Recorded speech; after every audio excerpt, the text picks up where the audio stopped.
अद्वैतामृतवर्षिणीं भगवती अष्टादशाध्यायिनी अम्ब त्वामनुसन्दधामि भगवद्गीते भवद्वेषिणीम्। यं ब्रह्मा वरुणेन्द्ररुद्रमरुता स्तुन्वन्ति दिव्यैस्तवैः वेदैः साङ्गपदक्रमोपनिषदैः गायन्ति यं सामगा ध्यानावस्थिततद्गतेन मनसा पश्यन्ति यं योगिनो यस्यान्तं न विदुसुरासुरगणा देवाय तस्मै नमः। देवाय तस्मै नमः। 23वें श्लोक से पाठ करते हैं। श्री भगवानुवाच तं विद्या दुःख संयोग वियोगं योग संगितम् स निश्चयेन योक्तव्यो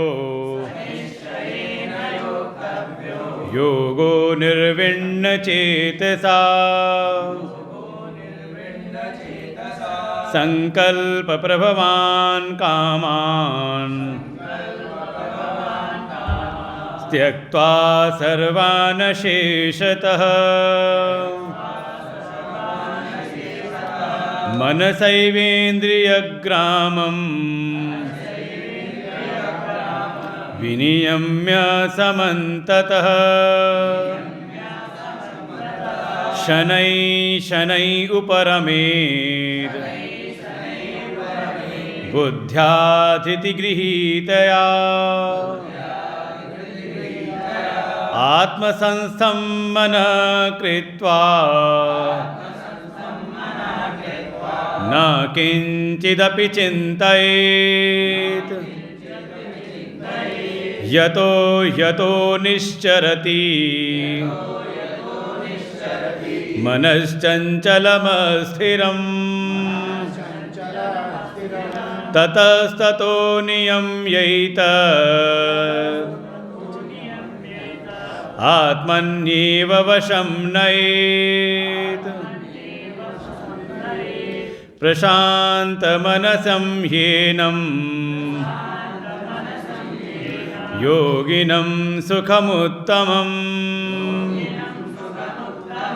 उपैति शान्तरजसं ब्रह्मभूतम् अकल्मषम् ब्रह्मभूतमकल्मषम्। श्रीमद् भगवद गीता का 6वां अध्याय आत्मसंयम योग, जिसके अंतर्गत भगवान निवृत्ति में कैसे प्रवेश करें।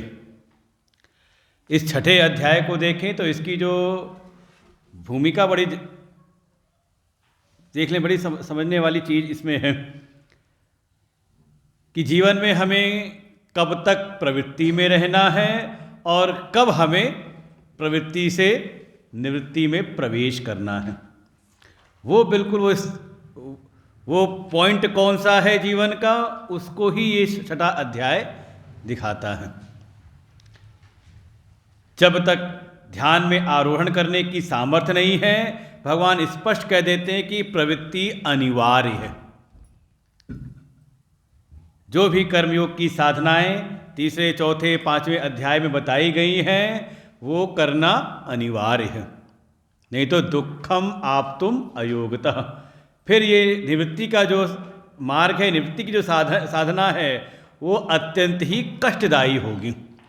और जैसे ही आपके भीतर थोड़ा ध्यान में प्रवेश करने की स्थिति आ जाए तो समझ लो अब आप हो गए योगारूढ़, और अब आप ज़्यादा से ज़्यादा प्रयास करें निवृत्ति परायण साधना की। अपना स्वाध्याय, अपना ध्यान, अपना सत्संग, इसमें हमारा प्रवेश हो गया। तो इस योगारूढ़ के लिए फिर अगली स्थिति, जब तक ज्ञान की प्राप्ति न हो जाए, जब तक लक्ष्य की प्राप्ति न हो जाए, अपने स्वरूप में स्थिति न प्राप्त हो जाए, तब तक इन साधनों को करते रहें। और ध्यान कैसे करना है, भगवान ने विस्तार से पूरा निरूपण उसका किया। कैसे आसन हो, कैसे मन की स्थिति हो, कैसे हमें चिंतन करना है, वो सब का सब भगवान ने क्रमशः बताया। और बताने के साथ साथ जब ये योग की साधना जब सिद्ध हो जाएगी तो आपको अनुभूति कैसी होगी, इसका फल क्या है, तो फल तो स्पष्ट रूप से 22वें श्लोक में कह दिया। कल हमने चिंतन किया था कि गुरुणापि दुखेन न विचाल्यते, यही जीवन की समझ लो सिद्धि है। और यही हमारे उपनिषदों में भी उस मुक्त पुरुष का यही अनुभव बताया। तत्र को मोह कह शोक, जिसको भी वो परम स्थिति प्राप्त हो गई, जो भी अपने आत्मस्वरूप में स्थिति हो गया, तरति शोकम आत्मवित्, जो आत्मवित् है, अपने आत्मस्वरूप में स्थित है, वो समस्त प्रकार के शोकों को पार कर जाता है। भगवान यहाँ कह देते हैं गुरुणापि दुखेन, बड़े से बड़ा दुख भी उसको कभी विचलित नहीं करता। समस्या हमारी क्या है कि छोटा मोटा ही कोई संकट आ जाए, छोटी मोटी समस्या कुछ आ जाए तो हम उसमें विचलित हो जाते हैं। लेकिन जो इस योग के मार्ग का जो साधक है, इस साधना को करते हुए जो उसकी सिद्धावस्था उसको प्राप्त होती है, उस स्थिति को, जो योग की चरम स्थिति है, आरूढ़ से योगारूढ़ और योगारूढ़ से युक्त, जो इस युक्त की स्थिति में आ जाता है, उसको बड़े से बड़े दुख भी विचलित नहीं करते। भगवान भाष्यकार ने तो इतना कह दिया, शस्त्र निपात आदि लक्षणेन, कि कोई शस्त्राघात भी करे तो भी वो दुख उसको विचलित नहीं करता। और हमारे इतिहास में आप देखें तो ऐसी स्थिति दिखाई देती है, जो ऐसी स्थिति में है का उसको कभी विचलन नहीं होता। इसलिए योग माने क्या, भगवान ने स्पष्ट कल में कहा था, भगवान ने योग की परिभाषा दी है। इसके पूर्व भी आपने कई परिभाषाएं पढ़ी होंगी दूसरे अध्याय में। समत्वम योग उच्यते, बुद्धि समत्व में आ जाए, इसी का नाम योग है। यहाँ भगवान पुनः फिर योग को परिभाषित करते हैं कि किसको योग समझो, वास्तव में योग है क्या। तो कह दिया योग क्या है, थोड़ी विपरीत लक्षण दिखाया है कि दुखों के संयोग का जो वियोग करा दे, जहाँ जहाँ से भी दुखों के आने की संभावना है, उन सब से जो वियोग करा दे, उसको ही तुम योग जानो। और देखो जीवन का यही हमारा लक्ष्य भी यही है। वही क्या कर रहे हैं, जो कुछ भी आप जीवन में, चाहे प्रारंभ से शिक्षा से लेकर के धनार्जन और जो भी हमारी जीवनचर्याएं हैं, सबका लक्ष्य क्या है। आप यही चाहते हो कि दुख ना आए, दुखों का ये जो अनवरत प्रवाह है ये रुक जाए और हमें सुख की प्राप्ति हो। इसी को हमने कहा बंधन। कोई भी दुख चाहता नहीं, लेकिन उसको दुख मिलते ही हैं। योग की साधना में कोई आ जाए तो इस योग को, जो गीता का जो योग है, भगवान गारंटी दे रहे हैं कि इसमें जो योग है, इसके द्वारा जो भी दुखों के संयोग हैं उनसे आपका वियोग हो जाएगा। अतः इसलिए उस योग का निश्चय करके उसको जीवन में साधो। योक्तव्य, देखो जैसे कहते हैं कर्तव्य, करना चाहिए, तो ऐसे का योक्तव्य, अर्थात इस योग को साधना चाहिए। किस योग को, जो जीवन से दुखों का वियोग करा दे। इस योग को साधना ही जीव का कर्तव्य है। तो कैसे करें, थके थके मन से बुझे बुझे मन से, कहा नहीं, निर्विण्ण चेतसा, बुझे बुझे मन से नहीं, उकताए हुए मन से नहीं, बल्कि उत्साह के साथ, अनिर्विण्ण चेतसा। और देखो ये समाज में आप देखो, अपनी स्थिति को देखें, हमें जो जो संसार में चीज़ें दिखाई गई सुख के साधन, उसके लिए हम लगे कि नहीं। कह दिया गया पढ़ाई करो, पढ़ाई कर लोगे तो सुखी हो जाओगे, लग गए हम। फिर पढ़ाई पूरी हो गई तो कहा नौकरी कर लो तो सुखी हो जाओगे, हम बड़े उत्साह से लगे रहते हैं। फिर परिवार बनाओ, परिवार को बढ़ाओ तो सुखी हो जाओगे।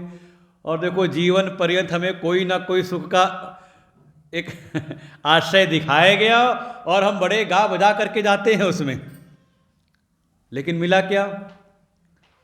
तो जैसे आपने बड़े उत्साह से संसार में जो जो आपको सुखों के आभासित जो भी लक्ष्य दिखाए गए उसमें आप लगे, तो भगवान कह रहे हैं थोड़ा इसमें भी एक बार लग करके देख लो। कम से कम अपना स्वयं का अनुभव बनाए ना।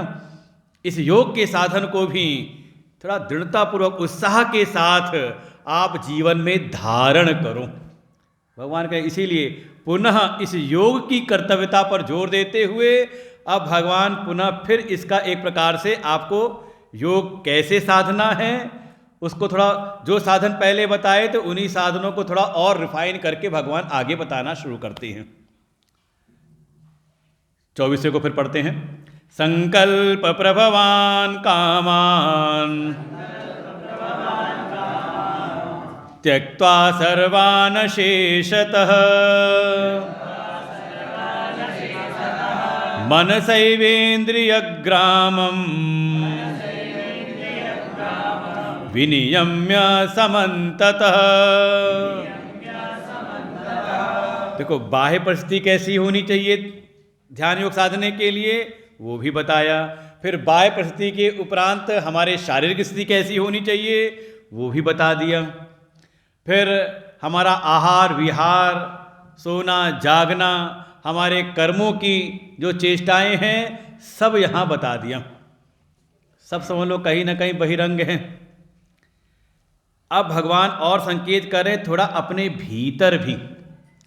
जब एक बार आपने निश्चय कर लिया उस आत्यंतिक, क्योंकि देखो आत्यंतिक सुख दिखाया है वो 2 श्लोकों में था, 21वें 22वें में। सुखम आत्यंतिकम यत्तद, जो आत्यंतिक सुख का जो आपने लक्ष्य बनाया है उसके लिए भगवान ने कहा इस योग के साधन को करो, करना ही चाहिए। कैसे? अब एक बार लक्ष्य का निर्धारण कर लिया तो अब उस लक्ष्य के अतिरिक्त जो भी आपके मन में संकल्प आ रहे हैं वो परम लक्ष्य कर लिया ना। यम लब्धा च अपरम कहा था न लाभम, कहा जिस उस परम स्थिति के अतिरिक्त उससे परे कोई और प्राप्त करने योग्य है ही नहीं, ये सब निश्चय कराया पहले। तो जब ये आत्यंतिक सुख का हमने निश्चय कर लिया तो अब इसके अतिरिक्त मन में कोई संकल्प ना हो, और संकल्प नहीं है तो संकल्प से ही उत्पन्न होता है कामना। ये समझो ये सब क्रम बताया गया हमारे शास्त्रों में। जैसे और कामना भीतर आ जाए तो आप फिर कर्मों में लग जाते हो, प्रवृत्ति में फिर चले जाते हो। मैं इसलिए प्रारंभ में कहा ये जो योग है ये आपको कब तक प्रवृत्ति में लगना है और कब प्रवृत्ति से आपको निवृत्त होना है। तो अब आप निवृत्ति की साधना में जा रहे हो तो आपको कर्म का त्याग करना पड़ेगा। कर्म का त्याग कैसे होगा? तो जो कर्म का हेतु है, कर्म का हेतु क्या है? कर्म हेतु कामस्यात्। अच्छा मन में कोई इच्छा ना हो, कोई कामना ना हो, फिर कुछ करने का मन होगा? कुछ करोगे? प्राणी यही कहता है, ये हमारे मन की इच्छाएं हमें काम में लगा देती हैं कि नहीं? भाई कोई मन में कामना है तभी तो कर रहे हो ना उस कार्य को। यहां तक कि सत्संग में सुनने आए हो तो मन में इच्छा रही होगी ज्ञान की प्राप्ति करनी है, सत्संग बड़ा अच्छा लगता है, वहां ज्ञान मिलता है, आ गए आप, मन को शांति मिलती है, इच्छा थी ना तो आए ना सत्संग में, कुछ नहीं तो पुण्य होगा। भगवान ने गीता में कह दिया ज्ञान यज्ञेन तेनाहम इष्टस्यामिति मे मति। इस ज्ञान यज्ञ से मैं सबसे ज़्यादा प्रसन्न होता हूँ, अन्य जितने भी यज्ञ हैं उन सबसे ज़्यादा मुझको ज्ञान यज्ञ प्रिय है। और कोई करता है तो उसे प्रसन्न होता हूँ, उस पर अपनी कृपा करता हूँ। तो कहीं पुण्यार्जन की भावना, ये कामना आई, भगवान की कृपा मिल जाए, संत की कृपा मिल जाए, तो कामना आई तो आप आगे किसमें? सत्संग में। देखो ये एक हेतु हेतुवत भाव है कि कर्म कब हुआ? का कर्म का हेतु है कामना, और कामना का हेतु कोई मन में इच्छा कामना कब आती है? जब भीतर कोई संकल्प होता है। काम जानामि ते मूलम संकल्पात किल जायस, एक ग्रंथ है मंकी गीता। किसी ने पूछा गीता के बारे में, हमने कहा जहाँ कोई चीज़ गाई जाए ना और उसमें कोई तत्व उपदेश, उसको हमारे शास्त्र में कहा गया गीता, उसी में एक है श्रीमद् भगवद गीता। ऐसी महाभारत में 18 गीताएं हैं, उसी में एक गीता है मंकी गीता। मंकी अंग्रेजी वाला मंकी नहीं मंकी नाम के एक ऋषि थे। अब मन की मत ले आओ गट बैठी लगा करके, नरेंद्र मोदी वाली मन की बात मंकी एक ऋषि है, उनका नाम है। इसका मतलब है ग्रंथ पढ़ा नहीं, ग्रंथ हमारे गुरुदेव ने प्रवचन किया उस गीता के ऊपर, उसको छपी हुई है, ग्रंथाकार रूप में है। खुद भी पढ़ो, दूसरों को भी पढ़ाओ तो ऐसी जो जहाँ पर भी कोई तत्वोपदेश हो, तो वहाँ कहा काम का भी। देखो हमारे जो शास्त्र है ना, ये समझ लो, और यहीं से समझ लो कुछ साम्यता होती है ये जगत के विज्ञान में, भौतिक विज्ञान में और हमारे अध्यात्म में, दोनों में एक ही सिद्धांत है, कार्य को देख करके कारण की खोज करना। बस प्रयोगशालाएं अलग अलग हैं।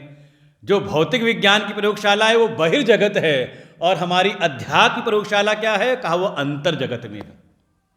ये जो हम कर्मों में आबद्ध हैं, इसके हेतु कर्म तो छोड़ना चाह रहे हैं। देखो ऐसा नहीं कि सब आप बहुत कर्मठ हो, कहीं ना कहीं किसी न किसी स्तर पर आकर के आप अपने कर्म से छुटकारा चाहते हो। जो अर्जुन ने कहा है ना, तत्किम कर्मणि घोरे माम नियोजति केशव, वो ऐसा नहीं कि अर्जुन कह रहा है, हम भी कभी ना कभी मन में तो कहते हैं कब इन कर्मों से, इन कर्तव्यों से छुटकारा मिलेगा। बस ये है कि संसार में कोई विषयों का कोई आभासी सुख दिखाई देता, हम फिर भूल जाते हैं। मन में आता है कि नहीं हम एक मनोवैज्ञानिक, ऐसे मनोचिकित्सक जैसी बात हो रही थी, तो आजकल की एक बड़ी बीमारी है बेचैनी, एंग्जाइटी। उन्होंने कहा ऐसा कोई है ही नहीं जिसको कभी किसी समय में ये बीमारी न लगी हुई हो। हाँ, बस ये है कि किसी को उसके बारे में पता नहीं है, वो निकल गया, कभी हुआ नहीं। हाय कहाँ फंसे हुए, कब इससे छुटकारा मिलेगा? छोड़ना चाहते कि नहीं? कर्म का बंधन हमें प्रतीत होता है, उससे हम छूटना चाहते हैं, लेकिन उससे छूटने के लिए उपाय क्या है? तो पहले कर्म का हेतु ढूंढो कि किस हेतु से कर्म हो रहे हैं। तो कर्म का हेतु है कामना। अब अपनी कामनाओं पर विजय प्राप्त कर लो, चाहो ही ना। कामना है और कर्म ना करें मुश्किल है। और कोई कामना से मुक्त हो जाए तो उसकी स्वेच्छा है, वो करे या ना करे, उसको कोई दोष नहीं होता। जब तक कुछ प्राप्तव्य है, कुछ प्राप्त करने योग्य लगता है हमें, तब तक हमारे ऊपर कर्तव्य है। देखो ये करना पड़ेगा आपको। ऐसे ही कामना का भी मूल क्या है? तो कामना का भी मूल है संकल्प। ये जो हमेशा ऐसा होना चाहिए, ऐसा नहीं होना चाहिए, क्या है? आपके मन में चलते रहते हैं संकल्प विकल्प, आपके मन में जो चलते रहते हैं सबके सब। तो भगवान कह रहे हैं आपको इस योग को अगर साधना है तो अब इसके अतिरिक्त मन के भीतर जितने भी संकल्प विकल्प हैं, इनसे उत्पन्न होने वाली जो कामनाएं हैं, इनका त्याग करो। कैसे? का अशेषतः, बिल्कुल संपूर्ण रूप में, कुछ छोड़ करके नहीं कि एक आध कामनाएं। इसीलिए कहते हैं अभी क्या है कि हम संसार भी चाहते हैं और उसी में चाहते हैं भगवान भी मिल जाएं। समस्या इसी बात की, भगवान को मिलने में देरी नहीं है।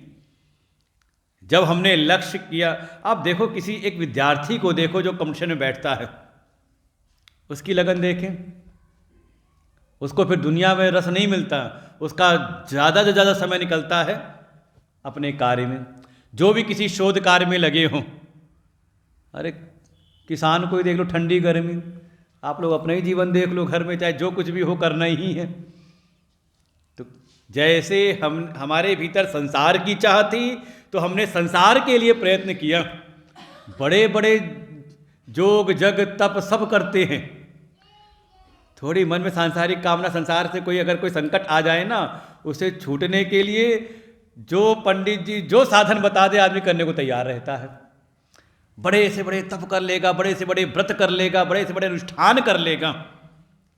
भगवान कह रहे हैं एक बार ये भी तो योग साध करके देख लो।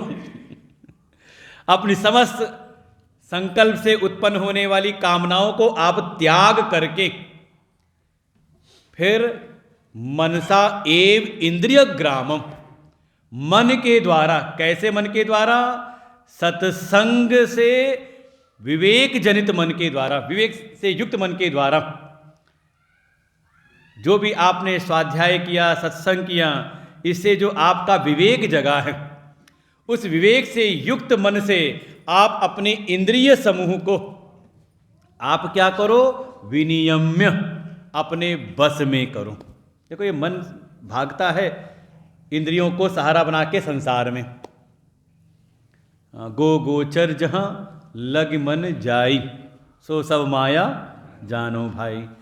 तो थोड़ा विवेक से युक्त जो मन है, साधना से शुद्ध किया हुआ, संस्कारित किया हुआ जो मन है, उससे अपनी इंद्रिय समुदाय को, इंद्रिय समूह को अपने वश में करो, जब तक कहा साध्य की प्राप्ति ना हो जाए। और तो आगे कहा, जैसे कहा ना उत्साह के साथ, तो कई बार लोग उत्साह में उतावले हो जाते हैं, तुरंत चाहिए। भगवान कह रहे हैं आगे 25वां श्लोक पढ़ें। शनै शनै उपरमेद बुद्ध्या धृति गृहीतया आत्मसंस्थं मनः कृत्वा न किंचिदपि चिंतयेत्। देखो भगवान कह रहे थोड़ा धैर्य से युक्त हो जाए। देखो साधना थोड़ा धैर्य का कार्य है। साधना क्यों? जीवन में आप कोई भी जो साधन है उसमें धैर्य चाहिए होता है कि नहीं चाहिए? उतावलेपन से काम नहीं चलता। जैसे पूर्व श्लोक में कहा अपने मन को विवेक से युक्त करो, वैसी भीतर जो बुद्धि है उसको धैर्य से धारण करो। शनै पंथा शनै कंथा शनै पर्वत मस्तकई, नीति का श्लोक है। शनै विद्या शनै वित्तम पंचैतानि शनै शनै, ये नीतिकारों ने कहा। वो एक कहानी सुनी होगी ना कछुए और खरगोश की, जो धैर्य पूर्वक अपने साधन में लगा रहता है, धीरे धीरे लेकिन पहुंच ही जाता है। और कोई ज़्यादा उतावला हो जाए, जोश आ गया तो साधना उतावले, उत्साह हो, उकताया हुआ मन नहीं हो, लेकिन ज़्यादा उतावलापन भी ना हो कि बस कोई ऐसा साधन बता दें गुरुजी कि 4 दिन में हमारा योग सध जाए, उसके बाद ये ज़्यादातर मन में होती धारणा, ऐसा कोई मिल जाए तुरंत हो जाए, वो एलोपैथी वाला। तो उसके बहुत सारे साइड इफेक्ट भी हैं, वो भी झेलने की सामर्थ्य रहनी चाहिए। विवेक की आवश्यकता है, साथ में धैर्य की आवश्यकता है। धैर्य होना चाहिए। लेकिन देखो भगवान कह रहे साधना में धैर्य हो, हम साधना में तो हो जाते हैं उतावले। गुरु जी की कृपा तत्काल मिल जाए, भगवान की कृपा हो तत्काल मिल जाए, यहां धैर्य काम नहीं करता। साधना में तत्काल हो जाए, और संसार में बड़ा धैर्य रहता है। आज नहीं हुआ है, चलो कोई नहीं, और प्रयास करते, कल हो जाएगा। कल नहीं, अभी नहीं हुआ तो अभी और प्रयास करते, फिर हो जाएगा। देखो संसार में हमारा धैर्य रहता है, प्रतीक्षारत हम रहते हैं। और अध्यात्म में, अपने योग के साधन में हम वहाँ परीक्षक बन जाते हैं। वो कहते हैं ना कि जज बन जाते हैं, जज करने लगते हैं सबको, साधनों को। अभी नहीं हुआ, अभी नहीं हुआ। भगवान कह रहे हैं धैर्य से युक्त मन को विवेक से युक्त करो, और साथ ही जो भीतर बुद्धि है इसको धैर्य से धारण करो। और धैर्य रखते हुए शनै शनै उपरमेत, धीरे धीरे अपने आप को थोड़ा संसार से उपराम करते रहो। बाहर लेकर के बैठो, और खिलौना लेकर के चले आए हैं तो क्या करेंगे। और उस खिलौने को था ना पता है कि यहाँ कौन सी क्लास चल रही है, उसको तो यही लग रहा है कि हमको देखो, हमसे कोई कोई नहीं बात कर रहा। ठीक है, सुनना है तो ऊपर जाके बैठ जाओ, ऊपर जाते पीछे आवाज़ आती है। हाँ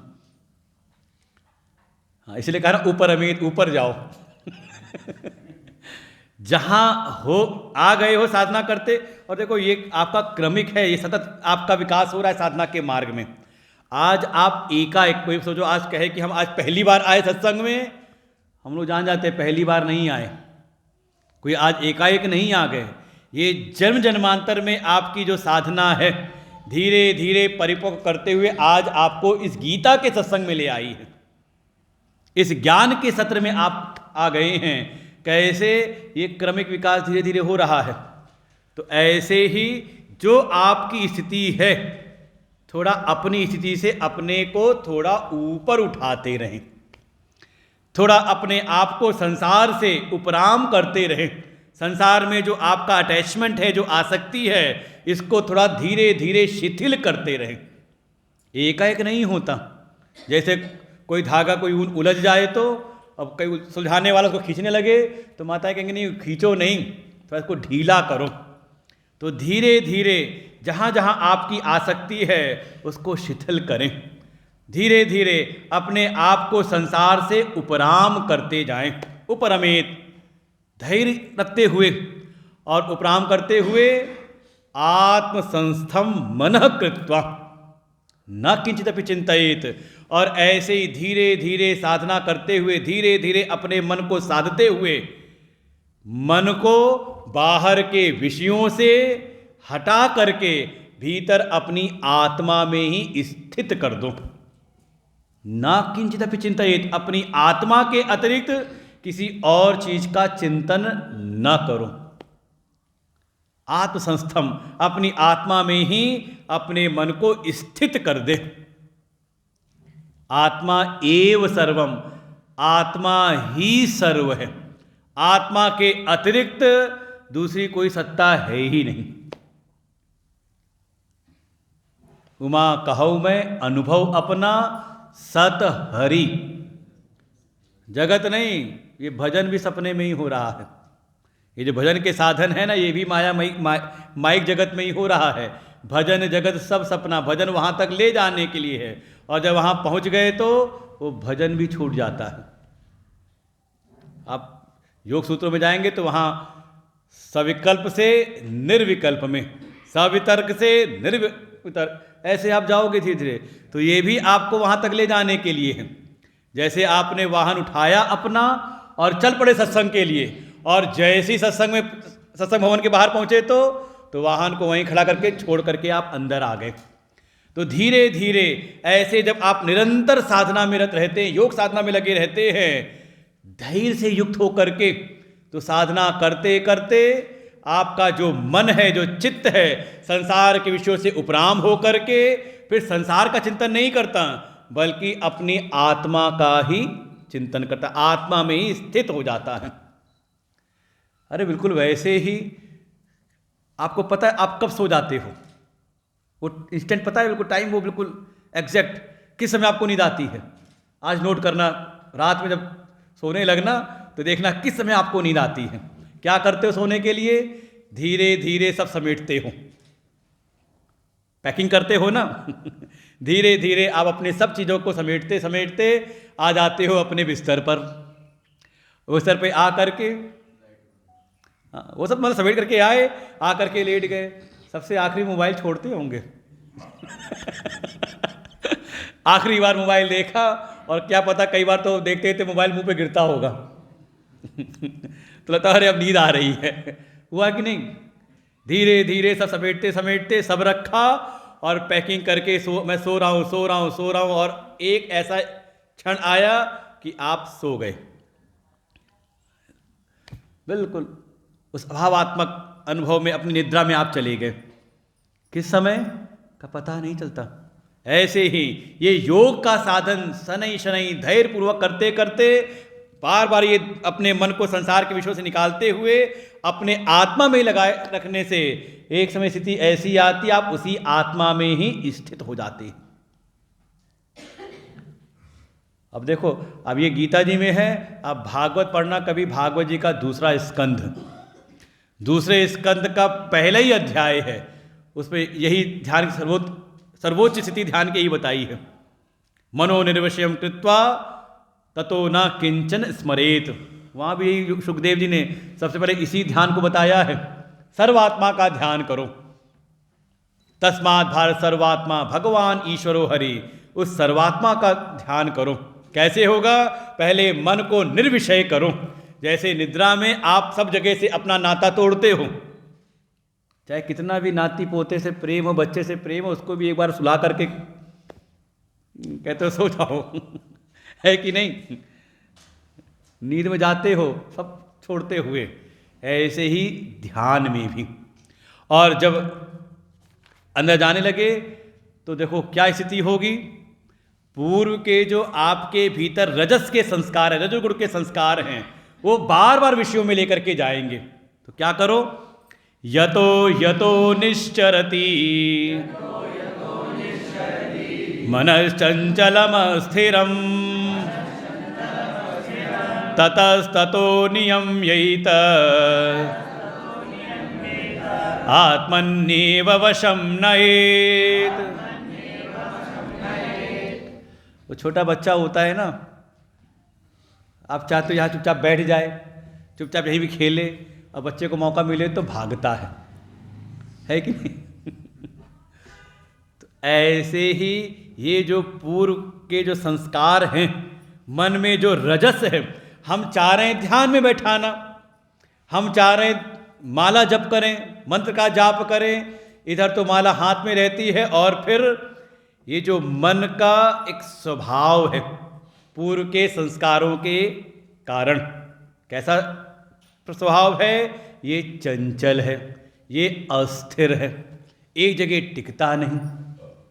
इसलिए देखो ऐसे सत्र होते ना ज्ञान वाले, इसका समय 1-1.25 घंटे 1-1.5 घंटे ही रखा जाता है, क्योंकि जानते हैं कि मन, ये मनुष्य का जो मस्तिष्क है ना, बहुत देर तक किसी एक विषय में रह नहीं सकता। और कहीं कथाएं हैं तो वहाँ 3 घंटे है, और कहीं अगर भजन कीर्तन है तो 4 घंटे सुनते रहो, 5 घंटे सुनते रहो, क्योंकि वहाँ विषय बदलते रहते हैं, कथानक बदलते रहेंगे, भजन कीर्तन बीच में आ जाएगा तो रेस्ट मिल जाता है। लेकिन ऐसा गीता जी का ज्ञान हो, उसमें भी आत्मसंयम ध्यान करना है, तो इसीलिए किसी का मन अगर चित्त 45 मिनट भी अगर एकाग्र हो जाए, इतने तक ले जाए, तो समझ लो उसकी अच्छी स्थिति है। क्योंकि मन चंचल है, अस्थिर है अपने रजस के कारण, तो ये किसी न किसी विषय को आधार बना करके विषयों में चला जाता है। अरे ध्यान करोगे कभी याद आएगा, कल का प्रसाद बड़ा अच्छा था, पेड़े मिले थे, ये पेड़े हमारा वो फलनवा हलवाई जो है ना, उसके यहाँ बड़ा अच्छा बनता है। अरे हम गए थे वहाँ, हमारा बचपन का एक मित्र मिल गया था, उस मित्र के साथ हम कितना बढ़िया अपना मौज मस्ती। कहाँ चले गए आप? केवल एक पेड़ा आया था मन के भीतर, और वो पेड़ा आपको कहाँ लेके चला गया? कहाँ बचपन में लेके चला गया आपको, कहाँ कहाँ घुमाता रहेगा। यतो यतो मनश्चरति चंचलम अस्थिरम, अपने चंचल स्वभाव, अपने अस्थिर स्वभाव के कारण जिस जिस विषय को आधार बना करके मन आपका संसार में जाता है, वहीं वहीं ततः ततः उसी विषय को आधार बना करके आप अपने मन को नियम्य करो, उसको संयमित करो। संयमित करके उन विषयों से, उसका तरीका है प्रतिपक्ष भावना के रूप में, उस विषय के यथार्थ निरूपण। और देखो ये पूरा प्रसंग आपको मिलेगा, उसका कथा में सुनना है तो दूसरे स्कंद का पहला अध्याय खोल के पढ़ना। वहाँ जब बताया कि मन को निर्विषय करके अपनी आत्मा में लगा लें, तो वहाँ तुरंत यही बात उठाई कि पूर्व के संस्कार रजस के कारण, तमस के कारण मन भागता है। तो वहाँ का भाग रहा है तो भगवान के विराट रूप का दर्शन करो कि जहाँ जहाँ मन जाए समझ लो उस रूप में परमात्मा ही है। ऐसे उसके यथात्म का चिंतन करते हुए, यथात्म निरूपणेन, उसके यथार्थ, उसके तत्व का निरूपण चिंतन करते हुए कि ये सारे विषय आभास रूप हैं, या फिर दूसरा तरीका है प्रतिपक्ष भावना, जहाँ से आपका राग हो रहा हो, राग के कारण जा रहा है मन उसमें बार बार, उसमें कोई दोष दर्शन कर लो। और किसी कहीं पर अगर आपका द्वेष के कारण, द्वेष से भी मन बहुत भटकता है, कोई द्वेष के कारण आपका मन खिंच रहा है तो उसमें कोई ना कोई गुण का दर्शन कर लो। उससे ठीक उल्टा आप विचार करो, अपने आप मन जो है राग द्वेष से रहित होकर के भीतर आ जाएगा। और ऐसा करते हुए आत्मनि एव, अपनी आत्मा में ही उसको स्थित करो। आत्मनि एव, अपनी आत्मा में ही उसको स्थित करो, बारंबार अभ्यास करते हुए। परिणाम क्या होगा? तो देखो धीरे धीरे भीतर परिणाम होगा। प्रशांत मनसं येनम योगिनं सुखमुत्तमम् उपैति शान्तरजसं ब्रह्मभूतमकल्मषम्। कल भी संकेत किया था, 3 गुण हैं, यही बंधन के कारण हैं। वही माया प्रकृति, 3 गुण जो हैं, तम रज और सत्व। साधना यही है, धीरे धीरे अपनी स्थिति को ऊपर, भगवान ने कहा उपरमेत, अपने हम जिस स्थिति में उससे ऊपर उठाएं। जैसे कोई बच्चा सो रहा है तो नींद में है, आपने सुबह से उठाया उसको पढ़ने के लिए, चल पढ़।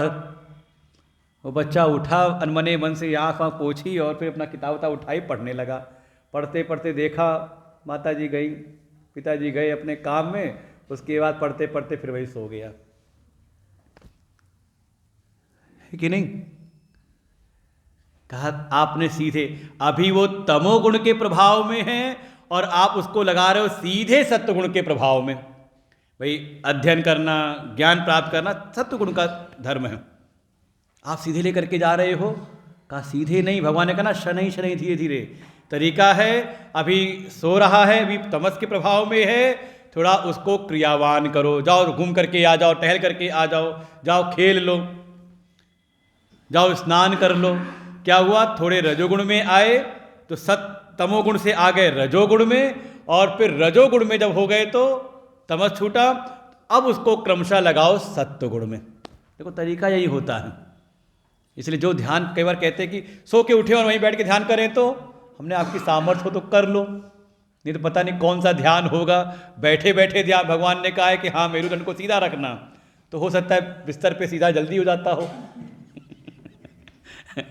तो कह दो हाँ आराम से लेट जाते हैं, फिर सीधा करके सो जाएं तो कौन सा ध्यान होगा वो तो योग निद्रा में रहोगे फिर आप। भगवान करे क्रमशः साधना करते हुए, देखो इसमें 3 गुण बताए गए हैं। सबसे आखिरी शब्द है अकल्मषम, 27वें श्लोक का अकल्मषम। जो भी भीतर के कल्मश हैं, जो भी तमस के प्रभाव हैं, जो भी पाप वृत्तियां हैं, आप समझ लो साधना के मार्ग में जो वृत्ति भी आपको भीतर से बाहर लेकर के जाती है वो सब पाप रूप ही हैं। थोड़ा ऊपर उठते चले जाओ। इसीलिए साधना के मार्ग में पहले विधि निषेध होता है कि क्या करना है क्या नहीं करना है, क्या ग्रहण करना है क्या ग्रहण नहीं करना है। और साधना आगे बढ़ते बढ़ते जो विधि है, जो करने योग्य है, उसमें भी आपको छांटना पड़ता है कि कितना करने से काम चल जाएगा। हम कह रहे हैं प्रवृत्ति से आप निवृत्ति क्यों जा रहे हैं, तो धीरे धीरे उन समस्त पाप की वृत्तियों को, जो भी भीतर के कल्मश हैं, साधना करते करते आपका जो चित्त है तमोगुण से उपराम हुआ, अकल्मषम। सारे जो अधर्म के जो संस्कार हैं, पाप के जो संस्कार हैं, वो दूर होते हैं।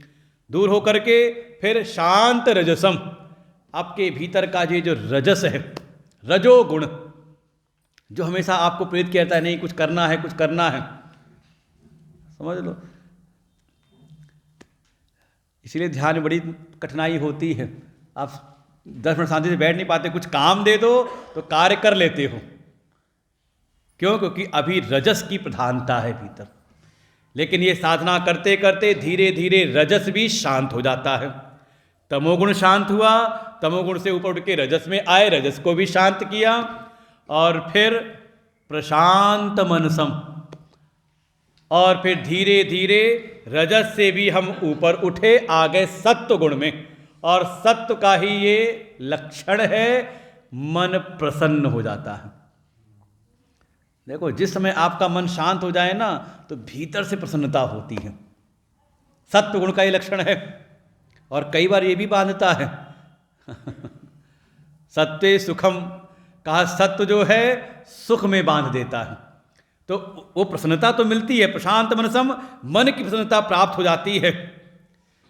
और इसी देखो, क्रमशः तमस से रजस में आए, रजस से ऊपर उठे सत्व में, और ये जैसे ही सत्व में आए, सत्व में ही भीतर ज्ञान का प्रकाश होता है। जैसे इस समय आप सत्व गुण में आ गए हो तो बात समझ में आ रही है, और तमस आ जाए तो झपकी आती फिर, और रजस बढ़ जाता तो उठ के ही चल देते। लेकिन कोई कार्य कर नहीं रहे और मन शांत है, तो ये है सत्व प्रधान स्थिति। इसमें ही फिर झलक मिलती है अपने स्वरूप की। ब्रह्मभूतम, कहा वो ब्रह्मभूत हो जाता है, उसको ब्रह्म दृष्टि प्राप्त होती, ब्रह्म स्वरूप अपने को जानता है, और सब में ब्रह्म भाव आता है उसका। ब्रह्म एव सर्वम, जैसे पहले कहा था आत्मा एव सर्वम, आत्मसंस्थम, आत्मा ही सर्व है, उसको जाता है आत्मा ही ब्रह्म है और ब्रह्म ही सर्व है। और ऐसा होते ही उपैति सुखम, वो सुख को प्राप्त करता है। कैसा सुख? तो बताया उत्तमम, श्रेष्ठतम जो सुख है वो उसको प्राप्त हो जाता है, वो प्राप्त कर लेता है। तो बड़ा प्रयास होता होगा उस सुख को प्राप्त करने के लिए। भगवान फिर आगे उसी बात को समझाते हैं। युञ्जन्नेवं सदात्मानं योगी विगतकल्मषः सुखेन ब्रह्म संस्पर्शम् अत्यंतं सुखमश्नुते। वो ध्यान कल का था, सुखम आत्यंतिकम, आत्यंतिक सुख, ऐसा सुख जिसका कोई अंत नहीं। यहाँ फिर आ गया अत्यंतम सुखम अश्नुते, ऐसा सुख जो अंत से अतीत है, जिसमें अंत नहीं आता।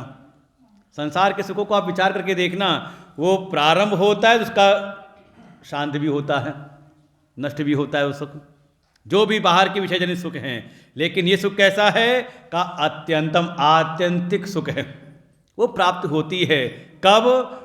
जब इस प्रकार से युंजन एवं इस प्रकार से यथोक्तेन प्रकारेण, जब कोई शनै शनै धीरे धीरे अपने मन को उपराम करता है संसार के विषयों से, संसार के कर्मों से, और अपने मन को बार बार वश करता है अपने आत्मा में, अपने भीतर के ये तम, रज और सत्व, इन तीनों गुणों पर विजय प्राप्त कर लेता है। सदा आत्मान करते हुए वो योगी विगत कल्मष, समस्त प्रकार के जो कल्मष हैं, अर्थात जो वृत्ति अपने भीतर से बाहर ले जाने वाली हैं, वो सब पाप रूप हैं। आप योग सूत्र पढ़ेंगे तो वहाँ वृत्ति के जब भेद किए तो पहले 2 भेद किए, क्लिष्ट और अक्लिष्ट, और फिर 5 प्रकार की वृत्तियाँ होती हैं वहाँ पर, प्रमाण, विपर्यय, विकल्प, निद्रा, स्मृति, ये 5 प्रकार की वृत्ति। लेकिन उसके पहले उसके 2 भेद किए। यही वृत्तियाँ जब आपको अपने भीतर ले जाती हैं तो वो अक्लिष्ट हैं, और जो बाहर ले जा रही वो क्लिष्ट हैं, वो पाप रूप हैं। जैसे संसार में भक्ति के मार्ग में कहेंगे 2 प्रकार की माया है, एक महामाया है, एक योग माया है। माया सब है। जैसे हमने कहा ना, ये भजन भी माया के अंतर्गत है, तो कान खड़े हो गए, माया भी, भजन भी माया है। कहा हाँ, बस ये है, एक माया वो है जो संसार में ले जाती है, संसार की ओर आकृष्ट करती है, वो संसार के साधन है। और जो भजन है ये भी माया के अंतर्गत है, लेकिन ये योग माया है। ये माइक साधन जो हैं ये भगवान से जोड़ते हैं, तो समझ लो। ऐसा योगी इस प्रकार से थोक प्रकार जैसा जैसा बताया है भगवान ने, क्रमशः करते हुए, सदा अपनी आत्मा में स्थित रहते हुए, अपने चित्त को समस्त प्रकार के पापों से मुक्त कर लेता है। और जैसी मुक्त हुआ वो योगी जो है, सुखेन, अनायास ही, देखो, अपने अपने स्वरूप का जो आनंद है ना, उसके लिए प्रयास, संसार में कोई सुख चाहिए आपको विषय का, तो उसके लिए आयास प्रयास करना पड़ता है। जितनी मात्रा में चाहिए उतनी मात्रा में आपको आयास प्रयास करना पड़ेगा, मिलेगा नहीं।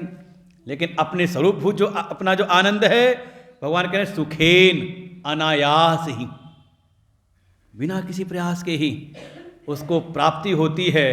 सुख कैसा है? कहा अत्यंतम, अंत से अतीत सुख है। और कैसा है? अब उसकी बिल्कुल महिमा बताई।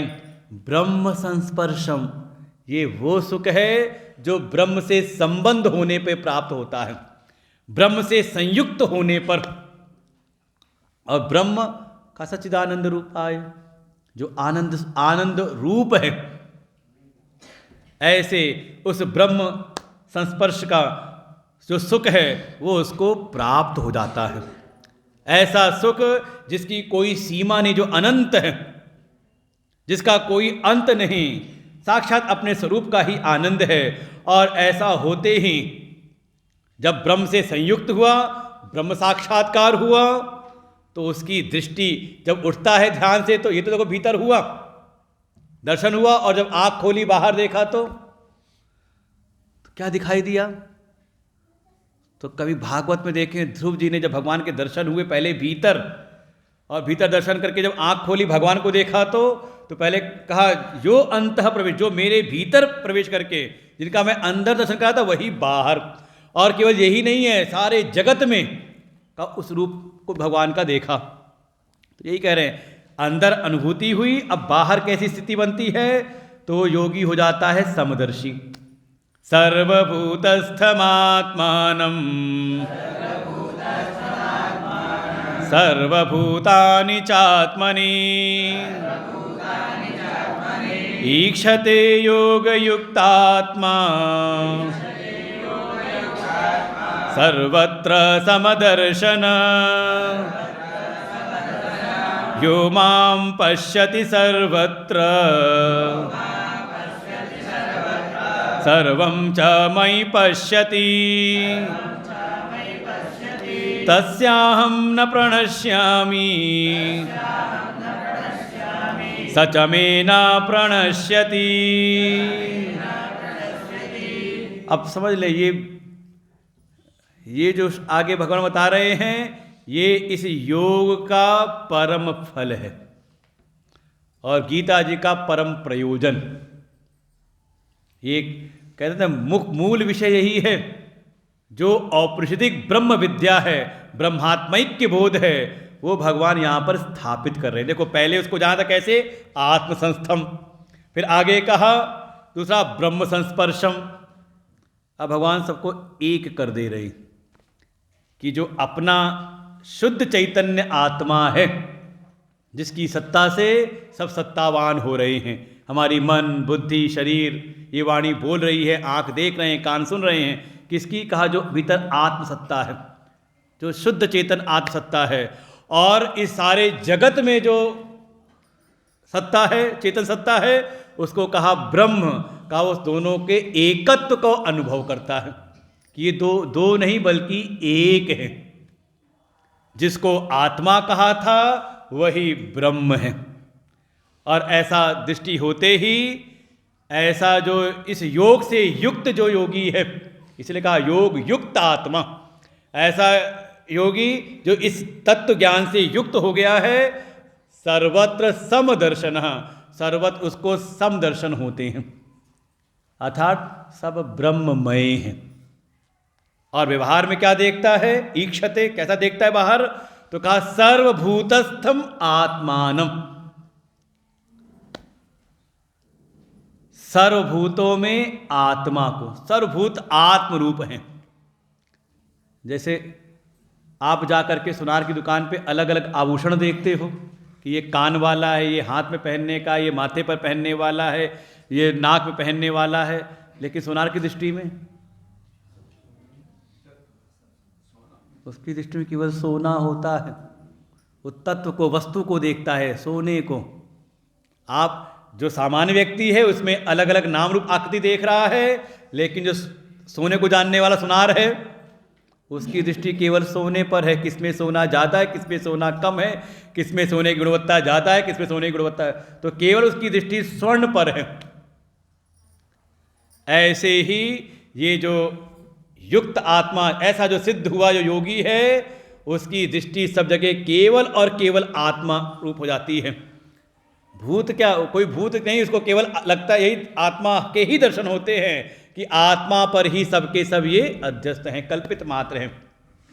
और साथ ही सब में आत्मा को और सर्वभूतानि च आत्मनि, और सारे भूतों को अपनी आत्मा में।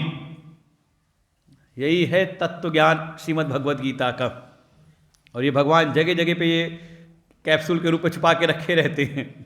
पहले तैयार किए, जैसे कहते हैं ना कि माताओं को दवाई पिलानी छोटे बच्चे को, तो उसको खिलाती हैं, खिलखिलाती हैं, हंसाती है, और जैसे ही वो हंसने लगता है तो छुपा के रखी रहती दवाई और तुरंत जीभ पे रख देती हैं। तो भगवान भी आपको हिलाते जुलाते खिलाते हुए पहले उसका लाभ दिखाते हैं।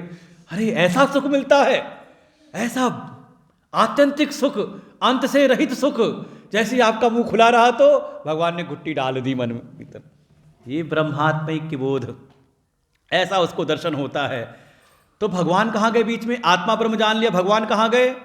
भगवान के मन में आया कहीं भगवान की सत्ता को अलग ना समझ ले, इसलिए अगले में कहा ऐसा एकत्व का दर्शन करते हुए यो माम पश्यति सर्वत्र, जो मुझको ही सर्वत्र देखता है, और साथ में सर्वम च मयि पश्यति, सबको मुझ में देखता है। क्या हो गया? जिसको हमने जीव जाना था, आत्मा, आत्मबोध हुआ। इस जगत के जो संदर्भ में जिसको हमने ब्रह्म कहा था वो तो एक हो गए। तो ईश्वर भगवान का, भगवान भी उससे अलग नहीं है। वो ईश्वर भी, भगवान कह रहे ऐसे ही सब में आत्मा को, सब में ब्रह्म को, और आत्मा और ब्रह्म में सबको, वैसे ही सब में मुझको और मुझ में सबको। उसको इसका अनुभव, इसका साक्षात्कार हो जाता है, दृढ़ उसको अनुभूति इसकी हो जाती है। और ऐसा कोई है तो तस्य, उसके लिए, ऐसा जो योगी है, देखो इसलिए कहा था ये परम फल है इस योग की साधना का। ऐसा कोई योगी है तो भगवान कहते हैं तस्य अहम न प्रणश्यामि, उसके लिए मैं कभी दूर नहीं होता। शब्द है नश्यामी, नश्यामी में पूरा उपसर्ग लगा दिया, तो नाश की बात क्या कहें, उससे कभी मैं अदृश्य नहीं होता। अर्थात उसको हर क्षण भगवत दर्शन होते रहते हैं, उसको हर क्षण तत्व के रूप में ईश्वर दर्शन उसको होता रहता है।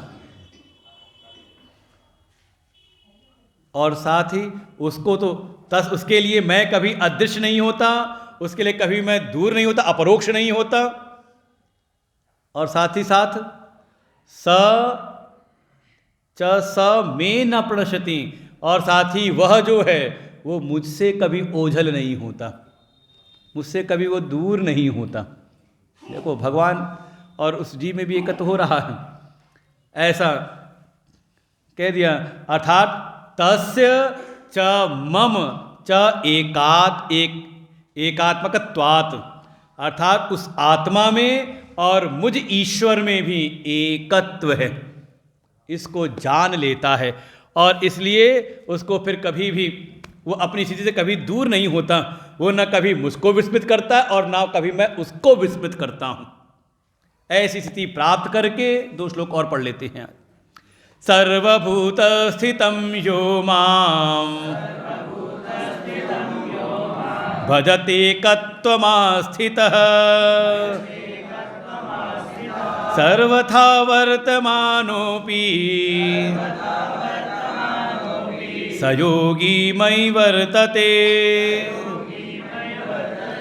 आत्मौपम्येन सर्वत्र समं पश्यति योऽर्जुन, सुखं वा यदि वा दुःखं स योगी परमो मतः। स योगी, वह योगी परमो मतः, मेरे लिए वो परम है, उत्कृष्ट सर्वश्रेष्ठ है, उससे बढ़ के कोई योगी है नहीं। कौन? कहा सर्वभूत स्थितम यो माम, जो सर्वभूतों में मुझको देखते हुए, आत्मा का दर्शन करते हुए, ब्रह्म दर्शन करते हुए, भजति एकत्व मासितः, इस एकत्व के ज्ञान में स्थित होकर के, इस विज्ञान में स्थित होकर के जो भजन करता है, भजन माने भजन बनाए भज धातु से, भज सेवायाम, किसी प्रकार की सेवा करता है।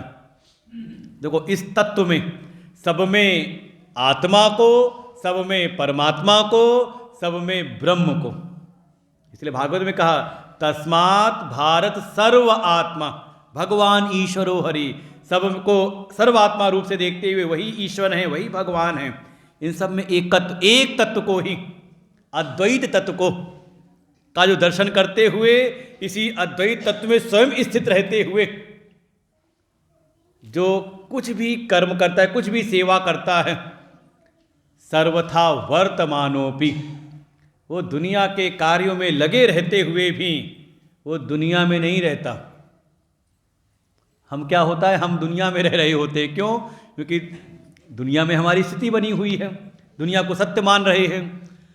वो इस जगत में, संसार में व्यवहार करते हुए, वर्तन करते हुए भी उसकी दृष्टि में ये सारे जगत का मिथ्यात्व उसके भीतर दृढ़ है। केवल वो आत्म तत्व को ही, ब्रह्म तत्व इसकी स्थिति है।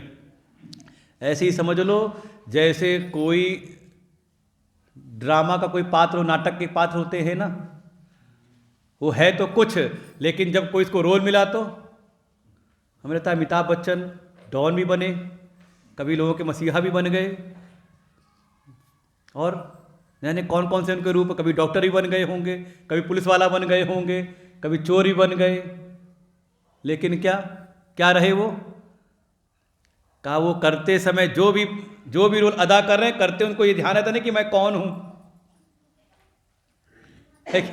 रहा होगा कि नहीं रहा होगा? ऐसे ही वो ज्ञानी भी, वो अपने जो ज्ञानी हैं, इस जगत के मिथ्यात्व को जानते हुए वो संसार में जो भी करते हैं समझ लेते सब नाटक है, कुछ सत्य नहीं उनकी दृष्टि में। ज्ञानी संसार में व्यवहार करता है जैसे सब नाटक है। हाँ, नाटक ऐसे करता है कि दुनिया वालों को लगता है कि इसके लिए कुछ सब सत्य है। मतलब नाटक भी उनका ऐसा होता है कि कोई उनको पकड़ नहीं सकता। अरे रावण का रोल करने वाले को लोगों ने पकड़ लिया था लोकल ट्रेन में, हमारे राम को गाली देता है, मारने को उसने हाथ जोड़ा, कहा मैं भी राम का ही भक्त हूं, वो तो मुझको ऐसा रोल मिला है तो मैं क्या करूं। अच्छी प्रकार से करता हूं जिससे आप लोग को देख करके उसका ज्ञान मिले, उसका एक आनंद मिले आपको, इसलिए पूरा डूब करके पात्र में जाने के बाद भी वो अपने आप को जानता होगा कि नहीं जानता होगा कि मैं कौन हूं। भिखारी का रोल करते हुए भी अमिताभ बच्चन को याद रहता होगा, नहीं रहता होगा मैं करोड़पति का अरबपति हूं, भूलता होगा। ऐसे ही भगवान कह रहे हैं जो इस एकत्व ज्ञान में स्थित होकर के, आत्मा ब्रह्म के एकत्व में, ईश्वर और जीव के एकत्व बोध में स्थित होकर के जो संसार के कार्यों में वर्तन करता है, वो करते हुए भी सदा मुझ में ही स्थित रहता है। मयि वर्तते। और जीवनी कैसी उसकी जगत में? आत्मौपम्येन सर्वत्र समम पश्यति, अपनी आत्मा के सदृश वो सब जगह अनुभव करता देखता है। जैसे अपने शरीर में मैं, अपने अहम का आप अनुभव करते हो ना, पैर में भी, सिर में भी, हाथ में भी, शरीर के सभी अंग में ना, तो शरीर के जो भी अंग हैं सबके सुख आपको अपने सुख लगते हैं, शरीर के जो भी दुख हैं आपको अपने दुख लगते हैं। तो ऐसे ही ये जो ज्ञानी है, साधक ज्ञानी जो है, सिद्ध हो गया, अब साधक कहाँ रहा। ऐसी सिद्ध अवस्था को प्राप्त जो योगी है वो आत्मोपमेय, आत्मा की उपमा से युक्त होकर के ही सर्वत्व देखता है। कैसे? सुखम वा यदि वा दुखम, इस संसार में किसी का भी सुख है तो उसको अपने सुख के समान लगता है, और किसी में कोई दुख है तो उसको अपने दुख के समान लगता है, क्योंकि उसको आत्मा का अनुभव है और जान गया कि ठीक है शरीर अलग है, जीव अनेक होंगे, लेकिन आत्मा एक है। तो सबके सुख सबके दुख उसको अपने सदृश लगते हैं। अर्थात कभी किसी के प्रतिकूल आचरण नहीं करता, किसी के अहित की भावना नहीं करता। सर्वभूत हिते रताः। ये हमारे प्रियांक जी ने पकड़ रखा है, हमने कहा सबके हित के सबके कल्याण में लगा रहता है। ऐसा जो योगी है, भगवान कहते हैं ये मेरी दृष्टि में, मेरे मत में सबसे श्रेष्ठ योगी है। इस स्थिति को प्राप्त करना जीवन का लक्ष्य है। जैसे ही भगवान ने इतना कहा, अर्जुन के मन में एक संदेह आया।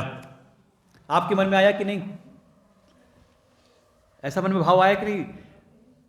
सुन तो रहे, बड़ा अच्छा लग रहा है, ऐसे समत्व में आना चाहिए, बिल्कुल सारे दुख से मुक्ति हो जाए, लेकिन बड़ा मुश्किल है। क्यों? क्योंकि ये मन कैसा है, ये स्थिर नहीं होता। 1 घंटे सत्संग में न जाने कहाँ कहाँ मन दौड़ के चला जाता है, 10 मिनट के जप में न जाने कहाँ कहाँ मन चला जाता है।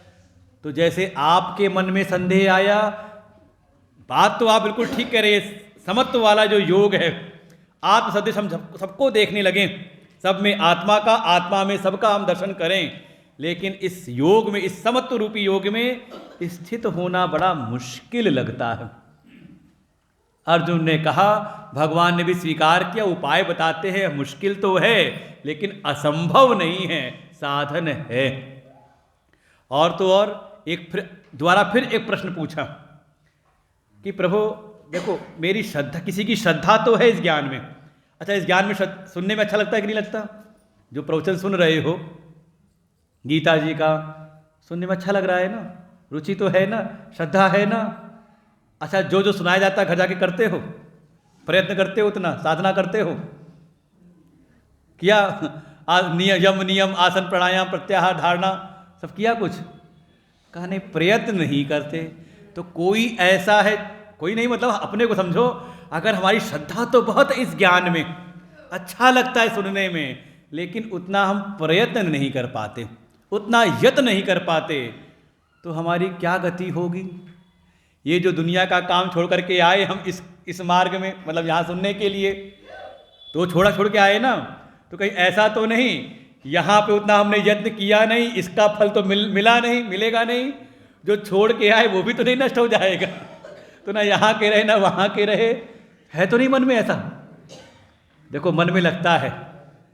जब हम भजन करने लगते हैं तो हमें याद आता है ये दुनिया, अरे दुनिया में भी तो अपने कर्तव्य है ना, काम है ना, और दुनिया के काम में लगे रहते हैं तो भजन में लगता है दुनिया का काम ना बिगड़ जाए, और दुनिया का काम करने लग जाओ तो लगता है परलोक ना बिगड़ जाए। तो होता नहीं डावाडोल से। तो समझ लो, उसके लिए अर्जुन ने पूछा, भगवान ने उसका भी उत्तर दिया है कि उसकी क्या गति होती है। जिसकी श्रद्धा तो है इस ज्ञान पर, लेकिन उतना यत्न नहीं कर पाता। अर्जुन ने पूछा, काम गतिम कृष्ण गच्छति, उसकी क्या गति होती है? भगवान ने कहा, निश्चिंत रहो, उसका भी कल्याण होता है। कैसे? तो भगवान ने बताया, हम लोग कल सुनेंगे। कल समापन का दिन भी है, आज कुछ विलंब हुआ, उसके लिए क्षमा प्रार्थी है। वैसे आप लोग रोज लेट आते हैं, हमने कहा एक दिन हम भी लेट आते हैं। जैसे को तैसा, मार्ग में कुछ व्यवधान रहे तो इस वजह से थोड़ा विलंब हुआ, लेकिन हम अपने कोरम तक पहुंच गए हैं। चिंता ना करो। कल चिंता व्यक्त कर रहे थे कि पूरा होगा कि नहीं होगा, तो पुराने जो अभ्यासी उनको पता है, चाहे वो सत्संग 5 दिन का हो, 5 दिन में ही पूरा हो जाता है। अभी यही हमने छठा अध्याय 5.5 दिन में सुनाया था, जहाँ इसके पूर्व था। ओम पूर्णमदः पूर्णमिदं पूर्णात् पूर्णमुदच्यते पूर्णस्य पूर्णमेवावशिष्यते। ओम